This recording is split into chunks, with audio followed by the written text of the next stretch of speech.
Assalamualaikum warahmatullahi wabarakatuh. Halo semuanya, kembali bersama saya dalam channel Data Liberation. Semoga kita semua selalu diberikan kesehatan, dilancarkan rezekinya, dan dimudahkan segala urusannya oleh Sang Maha Pencipta. Pada video sebelumnya, kita telah membahas soal biografi dari Francis Bacon. Maka pada video kali ini kita akan melanjutkan pembahasan kita soal biografi dari Francis Bacon. Sir Francis Bacon dikenal sebagai seorang reformis yang berpemikiran liberal, bersemangat untuk mengamandemen dan menyederhanakan undang-undang.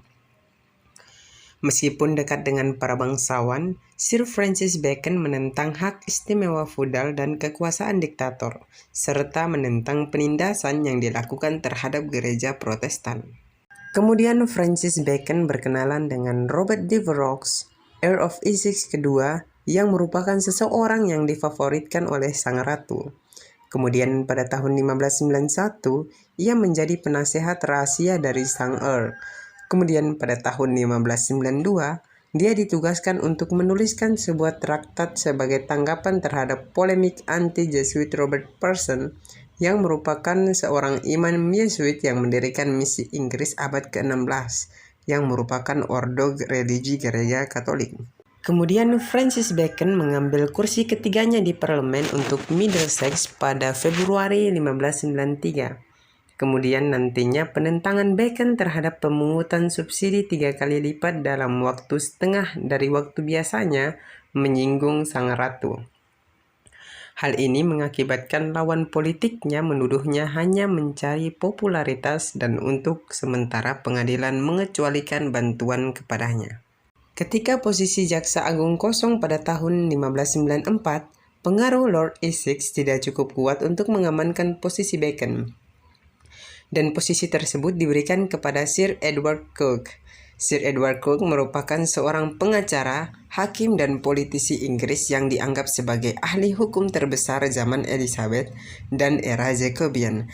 Demikian juga Bacon gagal untuk mendapatkan posisi jaksa yang lebih rendah pada tahun 1595. Ratu dengan tegas menghinanya dengan menunjuk Sir Thomas Fleming.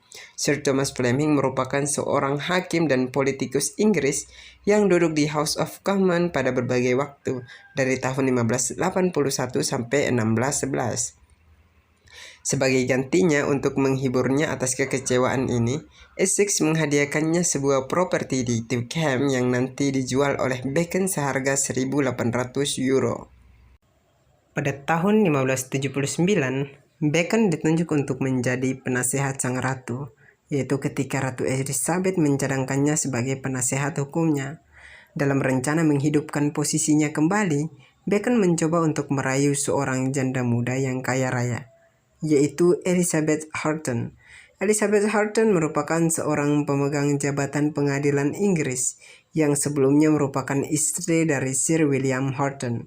Namun usaha Bacon masih menuai kegagalan karena Elizabeth Horton menerima lamaran pernikahan dari Sir Edward Coke. Hubungannya dengan ratu membaik ketika Bacon memutuskan hubungannya dengan Essex. Hal ini merupakan langkah yang cerdik karena Essex akan dieksekusi karena pengkhianatan pada tahun 1601. Bacon ditunjuk untuk menyelidiki pengkhianatan yang coba dilakukan oleh Essex. Sejumlah pengikut Essex pun mengakui bahwa Essex telah merencanakan pemberontakan terhadap ratu. Ketika James I naik tahta dan karena suksesinya James I membawa Bacon lebih disukai, dia dianugerahi gelar kebangsawanan pada tahun 1603, dan dia dengan cerdik menulis permintaan maafnya untuk melakukan pembelaan dalam proses peradilannya kasus Essex, karena Essex telah memilih James I untuk naik tahta. Tahun berikutnya, selama sesi parlemen pertama yang lancar, Bacon menikahi Alice Branham. Meski berpenghasilan besar, utang lamanya masih belum bisa terlunaskan. Dia kemudian mencari promosi dan kekayaan lebih lanjut dengan mendukung Raja James dan kebijakannya yang sewenang-wenang. Pada tahun 1610, pada sesi keempat parlemen pertama James I, dan meskipun dengan nasihat dari Bacon, tepat terjadi perselisihan antara James dan Commons atas hak prerogatif dan pemborosan yang dilakukan oleh Raja. Parlemen akhirnya dibubarkan pada Februari 1611. Sepanjang periode ini, Bacon berhasil mempertahankan dukungan Raja sambil mempertahankan kepercayaan Commons. Pada tahun 1613, Bacon akhirnya diangkat menjadi jaksa agung. Kemudian sebagai jaksa agung, Bacon dengan upayanya yang penuh semangat termaksud penyiksaan untuk mendapatkan keyakinan dari Edmund Peckham atas pengkhianatan, menimbulkan kontroversi hukum yang sangat penting secara konstitusional dan berhasil menuntut Robert Carr, First Earl of Somerset dan istrinya Frances Howard, Countess of Somerset atas pembunuhan pada tahun 1616.